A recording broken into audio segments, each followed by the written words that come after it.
छात्रों, हमने उस पर आपको बताया था कि सब लोक प्रशासन पर नियंत्रण रखने की प्रक्रिया हमने आपको पिछले वीडियो में बताई थी।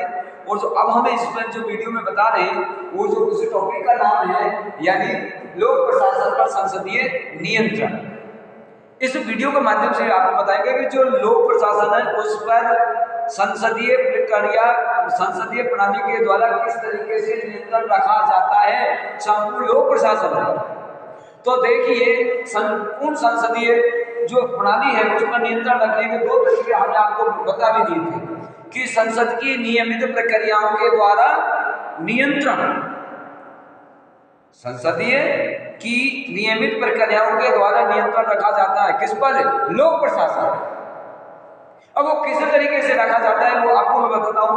जो भारत में राष्ट्रपति, लोकसभा, राज्यसभा, इन तीनों से मिलकर के संसद का निर्माण होता है, यानी संसद बनती है। और इन तीनों के द्वारा जो संसद बनती है, क्या बनती है? संसद बनती है। क्या संसद कहलाती है? इन तीनों से मिलकर। अब इस प्रणाली को हम संसदीय प्रणाली को विधायी प्रणाली भी कह सकते हैं, क्योंकि देश के समस्त कानूनों का निर्माण अथवा स्वीकृति संसद के द्वारा प्राप्त होती है। किसके द्वारा प्राप्त होती है? संसद के द्वारा। यानी पूरे देश के, यानी समस्त संघीय सरकार या समस्त पूरे देश के जो कानूनों का जो निर्माण है और जो उनकी स्वीकृति संसद के द्वारा ही दी जाती है, संघीय शासन। अब संसदीय जो नियंत्रण तो वो दो प्रकार का होता है, और जो दो प्रकार का होता है वो कौन सा होता है? एक तो होता है संसद की नियमित प्रक्रियाओं द्वारा नियंत्रण, यानी संसद की नियमित प्रक्रियाओं, यानी प्रक्रियाओं द्वारा नियंत्रण। और जो दूसरा जो बताया है उसमें जो यह है, दूसरा क्या है कि संसदीय समितियों द्वारा नियंत्रण, संसद की नियमित प्रक्रिया द्वारा नियंत्रण। और जो दूसरा होता है वो है संसदीय समितियों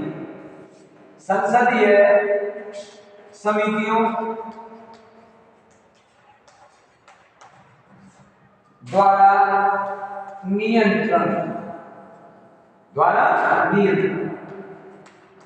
ये दो तरीके से संपूर्ण लोक प्रशासन पर नियंत्रण रखा जाता है, संसदीय विधि के द्वारा या संसदीय प्रणाली के द्वारा।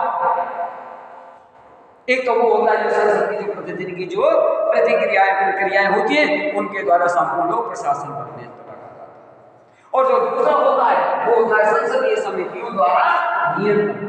तो ये दो भाग में डिवाइड है, यानी हम कह सकते हैं संसदीय लोक प्रशासन पर संसदीय प्रणाली के द्वारा नियंत्रण दो प्रकार से रखा जाता है। पहला तो होता है संसद की नियमित प्रक्रियाओं के द्वारा नियंत्रण, और दूसरा होता है संसदीय समितियों द्वारा नियंत्रण। तो अब हम इस पर चर्चा करेंगे वो इस हिसाब से करेंगे कि भाई संसद की नियमित प्रक्रियाओं द्वारा कैसे नियंत्रण रखा जाता है। तो देखिए इसमें कैसे रखा जाता है संसदीय, सबसे पहला यानी देखिए संसद की नियमित प्रक्रियाओं द्वारा नियंत्रण कैसे होता है। देखिए लोकतांत्रिक शासन प्रणाली, यानी प्रजातंत्रीय शासन प्रणाली में विधायी नियंत्रण एक महत्वपूर्ण साधन है जो सरकार के कानूनों, नीतियों, बजट की स्वीकृति के अतिरिक्त कई तरीकों से लोक प्रशासन को सक्रिय तथा जवाबदेह बनाए रखने में सहायक है। जनता द्वारा जो निर्वाचित जो प्रतिनिधि होते हैं, जनता द्वारा निर्वाचित प्रतिनिधि संसद में बैठकर न केवल देश का भविष्य तय करते हैं बल्कि प्रशासकीय प्रक्रियाओं की समीक्षा भी करते हैं। जो जनता के द्वारा जो चुने हुए प्रतिनिधि होते हैं वो संसद में बैठ करके हमारे देश के भविष्य की, हमारे देश के भविष्य तय करते हैं। और इसी के साथ से जो वहां पर बैठ करके और प्रशासनिक प्रक्रियाओं की क्या करते हैं, समीक्षा करते हैं।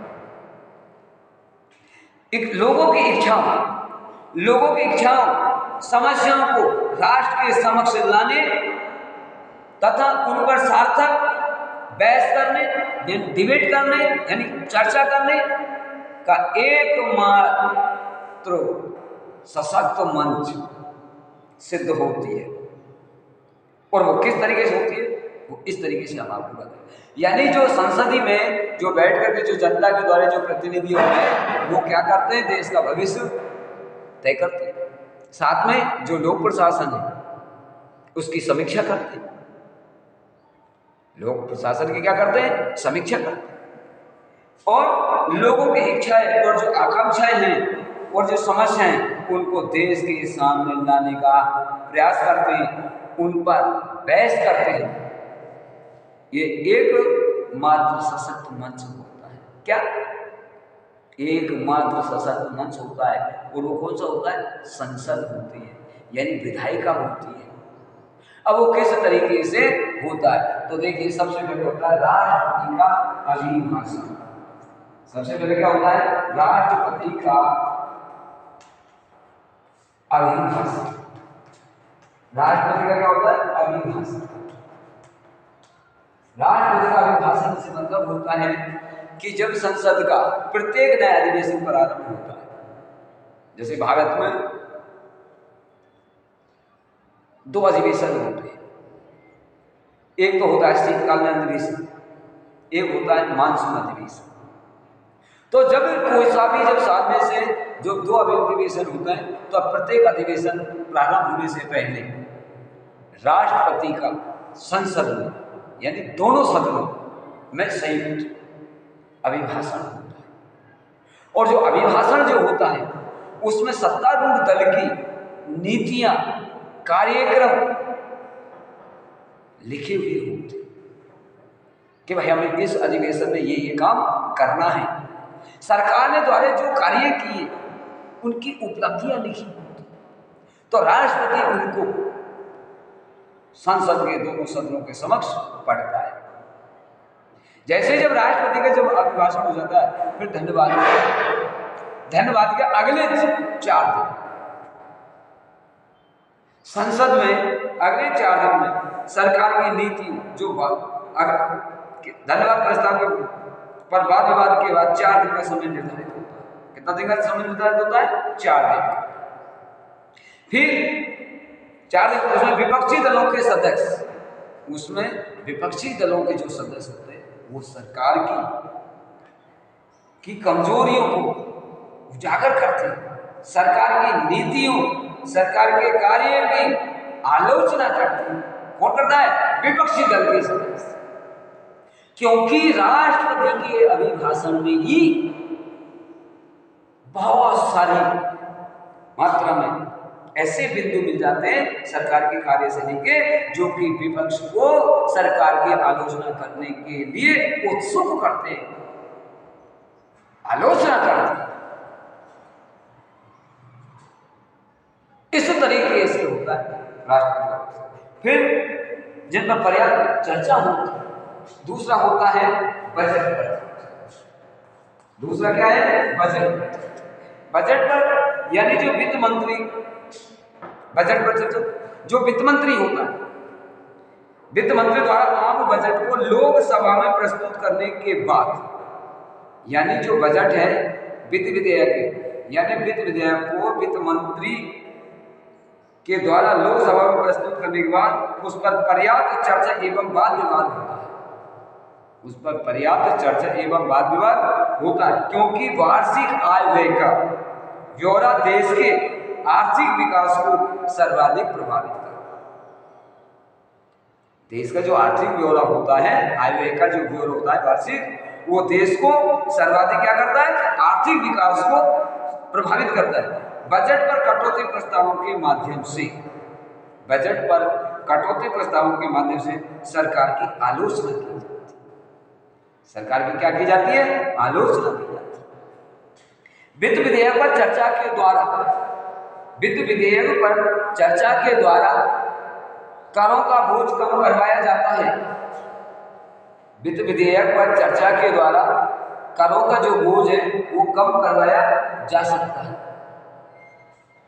फिर वित्त विधेयक इस संबंध में आगे क्या होता है? वित्तीय प्रशासन पर विधायिका का कठोर नियंत्रण होता है। वित्तीय प्रशासन पर विधायिका यानी संसद का कठोर नियंत्रण होता है, क्योंकि स्वीकृत अनुमानों के अतिरिक्त एक भी पाई व्यय नहीं की जा सकती। कहने का मतलब यह है कि जो संसद है के द्वारा ही, विधायिका के द्वारा ही नए टैक्स लगा सकते हैं, टैक्सों में बढ़ोतरी की जा सकती है, टैक्सों के बोझ को कम करा जा सकता है। पूरे देश का आय व्यय का ब्यौरा संसद में रखा जाता है, उस पर सकारात्मक चर्चा होती है। सरकार जो होती है बिना संसद की अनुमति के एक पाई भी खर्च नहीं कर सकती। सरकार जो भी पैसा खर्च करती है उसका एक एक पाई का हिसाब किसको देना पड़ता है? संसद को देना पड़ता है। जब बजट पास हो जाता है तब जाकर के उस वित्त को खर्च किया जाता है, तो बजट नियंत्रण। अब दूसरा तीसरा जो होता है प्रश्न, यानी जो बजट पर चर्चा और जो होता है बजट पर चर्चा, और जो तीसरा पॉइंट है वो कौन सा है ये देखिए, मैं आपको बता देता हूं, यानी प्रश्नकाल। जो तीसरा है वो क्या है? प्रश्नकाल। अब प्रश्नकाल क्या होता है? यह संसदीय नियंत्रण का लोकप्रिय तथा प्रभावी माध्यम है। यह संसद यह नियंत्रण का लोकप्रिय तथा प्रभावी माध्यम है। संसद के सत्र काल में उसके प्रत्येक दिन का, संसद के सत्र काल में, अधिवेशन काल में उसके प्रत्येक दिन का प्रथम 1 घंटा प्रश्नकाल के लिए निश्चित रहता है। यानी संसदीय नियंत्रण का सबसे लोकप्रिय एवं प्रभावी माध्यम है। संसद के सत्र काल, अधिवेशन काल, उसके प्रत्येक दिन का प्रथम 1 घंटा प्रश्न काल के लिए निश्चित रहता है और औसतन 30 मौखिक प्रश्न प्रतिदिन पूछे जा सकते हैं। यानी औसतन 30 मौखिक प्रश्न पूछे जा सकते हैं जिनका उत्तर दिया जाता है, जिनका उत्तर दिया जाता है। और प्रश्न पूछने के 3 उद्देश्य होते हैं। प्रश्न पूछने के कितने उद्देश्य होते हैं? 3। यानी प्रश्नकाल क्या होता है? जब संसद का अधिवेशन चलता है, जब संसद का अधिवेशन चलता है तो संसद के अधिवेशन काल के समय जो संसद का जो होता है सत्र काल में, उसके प्रथम जो घंटा, प्रत्येक दिन का प्रथम 1 घंटा प्रश्नकाल का होगा, निश्चित रहता है। और औसतन 30 मौखिक, कितने? 30 मौखिक प्रश्न पूछे जा सकते हैं और जिनका क्या दिया जाता है? उत्तर दिया जाता है। और इन प्रश्नों को पूछने के जो उद्देश्य होते हैं वो ये होते हैं कि किसी विषय पर मंत्री की राय जानना, किसी विषय पर मंत्री की क्या जानना? राय जानना। क्योंकि प्रश्न के माध्यम से मंत्री की क्या जानी जाती है? राय जानी जाती है, विचार जाने जाते हैं। किसी प्रकार की जानकारी का पता करना, प्रश्न के द्वारा किसी प्रकार की जानकारी का पता करना संसद के सदस्यों पर, किससे? सरकार से या मंत्री से। और जो एक और होता है वो है किसी आरोपित दुर्बलता के लिए, किसी आरोपित दुर्बलता के लिए सरकार को कटघरे में खड़ा करना, कटघरे में क्या करना? खड़ा करना। इसी तरीके लिए सरकार से प्रश्न पूछे जाते हैं। तो मैं आराम से कह सकता हूँ 3 उद्देश्य हुए। प्रथम उद्देश्य तो ये होगा कि किसी विषय पर मंत्री की राय जानना, तो पहला उद्देश्य तो ये हो गया। दूसरा उद्देश्य क्या हो गया कि किसी प्रकार की जानकारी का पता करना। तीसरा ये उद्देश्य हो गया कि किसी आरोपित दुर्बलता या कमजोरी का के लिए सरकार को कटघरे में खड़ा करना। ये तीन उद्देश्य होते हैं प्रश्नकाल में प्रश्न पूछने के लिए। अब क्या होता है, सामान्य प्रश्न पूछने के लिए संबंधित मंत्री को, सामान्यतः प्रश्न पूछने के लिए संबंधित मंत्री को 10 दिन का समय देना आवश्यक होता है, क्योंकि जिसने प्रश्न पूछा है तो उसके उत्तर जानने के लिए वो 10 दिन का समय होता है। किंतु गंभीर वाले जो प्रश्न, गंभीर महत्व वाले प्रश्न होते हैं उन पर यह बाध्यता लागू नहीं होती है। और संसदीय प्रश्न दो तरीके के होते हैं। संसदीय प्रश्न कितने तरीके होते हैं? दो तरीके के होते हैं। और जो दो तरीके के होते हैं देखिए, एक होता है तार्किक प्रश्न। एक तो कौन सा प्रश्न होते हैं? तार्किक प्रश्न। एक होता है तार्किक प्रश्न और दूसरा जो होता है वो होता है अतार्किक प्रश्न। ये दो तरीके के प्रश्न होते हैं, तार्किक प्रश्न और अतार्किक प्रश्न होता है। इसके बाद जो हमारा अगली जो चर्चा होती है वो होता है शून्य का। और जो तीसरा कौन सा होता है? शून्य का। तो देखिए जो होता है, चौथा होता है शून्य का। चौथा कौन सा हो गया? शून्य का। अब शून्य काल क्या होगा? ये देखिए, प्रश्नकाल में सभी इच्छुक सदस्य जनहित संबंधी प्रश्न नहीं पूछ पाते। प्रश्नकाल में सभी सदस्य जनता से संबंधित प्रश्न नहीं पूछ पाते। अतः वे प्रश्नकाल की समाप्ति के बाद चर्चा के बाद प्रश्नकाल की समाप्ति के बाद चर्चा करते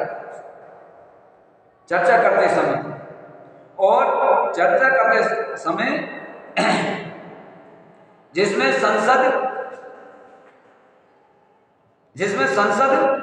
सदस्य समयायु यानी वर्तमान के समसामयिक विषयों पर बिना पूर्व सूचना के मंत्रियों से प्रश्न पूछ सकते हैं। प्रश्नकाल के बाद चर्चा के समय समसामयिक घटनाओं के बारे में या विषय में बिना पूर्व सूचना के प्रश्न मंत्रियों से प्रश्न पूछ सकते हैं। यह समय कार्यपालिका को विवादित मुद्दों पर घेरने और सचेत करने का होता है। इस काल को क्या बोलते हैं? शून्य काल। शून्य काल आधा घंटा से 2 घंटे तक हो सकता है। शून्य काल आधा घंटा से 2 घंटा तक हो सकता है। यानी प्रश्नकाल में सभी इच्छुक सदस्य जनहित से संबंधित प्रश्न नहीं पूछ पाते, तो वे प्रश्नकाल की समाप्ति के बाद चर्चा करते रहते हैं। और जिसमें संसद सदस्य समसामयिक यानी वर्तमान की विषयों पर बिना पूर्व सूचना के मंत्रियों से प्रश्न पूछ सकते हैं। और जो शून्य काल का जो समय होता है वो आधे घंटे से 2 घंटे का। प्रश्नकाल शून्य काल का मतलब होता है कि प्रश्नकाल की जनता से जुड़े हुए, जनहित से जुड़े हुए प्रश्न नहीं पूछ पाते। तो ऐसी स्थिति में चर्चा जब होती है शून्य काल के प्रश्नकाल के बाद, तो चलती चर्चा में समसामयिक वर्तमान जैसी कोई घटना घट जाती है, उस काल में संसद के सदस्य बिना सूचना के मंत्री से उस विषय से संबंधित प्रश्न पूछ सकते हैं। इस तरह का जो समय होता है जो उसको कहते हैं शून्य काल। और जो शून्य काल का जो समय होता है वो आधे घंटे से और 2 घंटे तक का समय होता है। आधे घंटे से 2 घंटे का जो समय होता है उसे शून्य काल के नाम से जाना जाता है। अब जैसे काम रोको प्रस्ताव, और अगला जो हमारा है वो है काम रोको प्रस्ताव। वो कौन सा कहलाता है? काम रोको प्रस्ताव। और काम रोको प्रस्ताव क्या है? इसमें देखो, किसी सार्वजनिक मुद्दे पर, यानी किसी सार्वजनिक मुद्दे पर सदन में बहस के लिए सामान्यतः दोपहर 12 बजे से पूर्व अध्यक्ष से काम रोको प्रस्ताव की अनुमति मांगी जाती है। यानी किसी सार्वजनिक महत्व के मुद्दे पर सदन में बहस कराने के लिए सामान्यतः दोपहर 12 बजे से पूर्व अध्यक्ष स्पीकर से काम रोको प्रस्ताव की अनुमति मांगी जाती है। अध्यक्ष से स्पीकर से काम रोको प्रस्ताव की क्या मांगी जाती है? अनुमति मांगी जाती है। यदि 40 या अधिक सांसद इसका समर्थन करते, यदि 40 या उससे अधिक सांसद इसका समर्थन करें तो सदन के समस्त कार्य रोककर काम रोको प्रस्ताव पर चर्चा की जाती है, जो अधिकतम 3 घंटे की हो सकती है। वो अधिकतम कितने समय की हो सकती है? 3 घंटे की हो सकती है। वो अधिकतम कितने घंटे की हो सकती है? 3 घंटे की होती है। और इस प्रस्ताव के लिए शर्त है कि मुद्दा विशिष्ट हो, विशेष हो, महत्वपूर्ण या तात्कालिक हो, तथ्यों पर आधारित हो, सार्वजनिक महत्व का हो, न्यायालयों में विचाराधीन न हो, सरकार प्रशासनिक दायित्वों से संबंधित हो, या ऐसा न हो जो सदन में पूर्व उस पर चर्चा हो चुकी है। चर्चा के बाद उस प्रस्ताव पर मतदान करवाया जाता है। उस पर क्या करवाया जाता है? मतदान करवाया जाता है। काम रोको प्रस्ताव क्या होता है? देखिए, मैं आपको बता देता हूँ। काम रोको प्रस्ताव होता है कि किसी सार्वजनिक मुद्दे पर सदन में बहस कराने के लिए सामान्यतः 12 बजे से पूर्व अध्यक्ष जो स्पीकर होता है से काम रोको प्रस्ताव की अनुमति मांगी जाती है। यानी जो स्पीकर होता है संसद का, वो उससे क्या मांगी जाती है? काम रोको प्रस्ताव की अनुमति मांगी जाती है। यदि 40 सांसद या उससे अधिक सांसद इसका समर्थन करें, इसका क्या करें? समर्थन करें तो सदन के समस्त कार्य रोककर काम रोको प्रस्ताव पर चर्चा की जाती है। सदन के समस्त कार्यों को रोक करके और उस पर क्या की जाती है? चर्चा की जाती है। फिर और जो ये अधिकतम जो समय होता है वो 3 घंटे का होता है। अधिकतम जो ये समय होता है वो कितने घंटे का होता है? 3 घंटे का होता है। 3 घंटे का होता है। पर उसमें नहीं होना चाहिए सार्वजनिक जो प्रश्न है, काम रोको प्रस्ताव से संबंधित जो प्रस्ताव है, वो या तो सार्वजनिक महत्व का हो, न्यायालयों में विचाराधीन हो, या तत्कालीन वो घटना से संबंधित हो, सरकार के प्रशासनिक दायित्वों से संबंधित हो। ऐसा न हो कि सदन में उस पर पहले भी चर्चा हो चुकी है और चर्चा के बाद उस पर मतदान करवाया जाता है, जो बहुमत से पारित होने पर सरकार को संकट में डाल सकता है। उस पर मतदान होता है और बहुमत यदि पारित हो जाता है बहुमत से, तो इसी प्रकार से सरकार को उसको संकट में भी डाला जा सकता है कि नहीं? और 2 घंटे की बहस। फिर आता है बहस। किसी विशेष महत्व के प्रश्न पर 2 घंटे तक सदन में होने वाली बहस भी महत्वपूर्ण भूमिका निभाती है, जिसके द्वारा सरकार एवं विपक्षी दलों का रवैया स्पष्ट सामने आता है। इस बहस के पश्चात मतदान नहीं होता है। ध्यानाकर्षण प्रस्ताव। ध्यानाकर्षण प्रस्ताव क्या होता है? ये देखिए,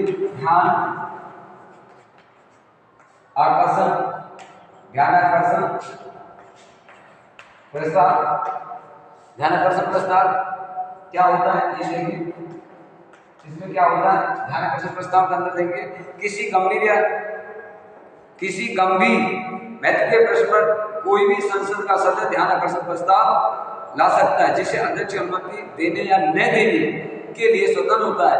इस प्रस्ताव में संबंधित मंत्री से स्पष्टीकरण मांगा जाता है। संबंधित मंत्री से क्या मांगा जाता है? स्पष्टीकरण मांगा जाता है, जिसका वह तुरंत या कुछ समय बाद स्पष्टीकरण देता है। और फिर जो अगला होता है वो होता है अविश्वास प्रस्ताव। अगला पद होता है अविश्वास प्रस्ताव। अगला पद होता है अविश्वास प्रस्ताव। और अविश्वास प्रस्ताव क्या होता है, देखिए अविश्वास का जो प्रस्ताव होता है उसमें क्या होता है, जब सरकार की कोई नीति दोषपूर्ण अथवा आपत्तिजनक हो तो विपक्षी दल द्वारा लोकसभा में अविश्वास प्रस्ताव प्रस्तुत किया जा सकता है। अविश्वास प्रस्ताव पर चर्चा के बाद मतदान होता है। अविश्वास प्रस्ताव के बाद चर्चा के बाद क्या होता है, मतदान होता है। यदि विपक्षी दलों की जीत होती है, यदि विपक्षी दलों की जीत होती है, यदि विपक्षी दलों की क्या होती है, जीत होती है, तो सरकार को तुरंत त्यागपत्र देना पड़ता है। प्रस्ताव प्रस्तुत करते समय कम से कम 50 सांसदों का समर्थन होना आवश्यक रहता है। कितना होता है, 50 सदस्यों का प्रस्ताव आवश्यक होता है, यानी समर्थन आवश्यक होता है। और इसी तरीके से अब ये जो आपका जो टॉपिक है ये हो जाता है समाप्त। और जो अगले हम जो आपसे चर्चा करेंगे वो कोई नए टॉपिक पर चर्चा करेंगे। थैंक यू, धन्यवाद।